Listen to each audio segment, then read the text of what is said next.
এবারে আসতে চলেছে। হ্যাঁ ঠিক আছে ঠিক আছে। টুনি। নমস্কার সব স্টুডেন্টস এবং টিচার। আজকে 15ই আগস্ট মানে স্বাধীনতা দিবস, কিন্তু আমরা কি প্রকৃতপক্ষে আজ স্বাধীন হতে পেরেছি? স্টুডেন্টস, আমরা কি আজকে স্বাধীন হতে পেরেছি?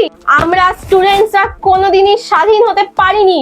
আমরা চেয়েছিলাম আজকে একটা ছুটির দিনে শান্তিতে সারাদিন ধরে ঘুমাতে, বাড়িতে খেলতে, টিভি দেখতে, ঘুরতে যেতে, যা ইচ্ছা করতে চেয়েছিলাম, কিন্তু এই স্কুল সমাজ, এই টিচার, এই প্রিন্সিপাল, এই সবাই মিলে আমাদের স্বাধীনতা কেড়ে নিয়েছে স্টুডেন্ট। আমরা তাই এখনো অবধি দেশ স্বাধীন হলেও আমরা স্বাধীন হয়ে উঠতে পারিনি। আমি তীব্র নিন্দা জানাতে চাই এই স্কুল সমাজকে, যারা এই স্বাধীনতা দিবসে আমাদের স্বাধীনতা কেড়ে নিয়েছে।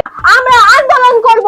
আমাদেরকে শুধুমাত্র কিছু খাবারের লোভ দেখিয়ে সকাল থেকে কাজের লোকের মতো, চাকরের মতো, গরু, ভেড়া, ছাগল, শুয়োরের মতো আমাদেরকে খাটানো হয়, আর তার বদলে শুধু দুটো লাড্ডু আর দুটো জিলিপি দেওয়া হয় আমাদেরকে। স্টুডেন্টসরা, তোমরা বলো না, আমরা ছুটি চাই, আমরা এই দিনে ছুটি চাই। আমি এর আন্দোলন করেই থাকবো, মানছি না, মানবো না।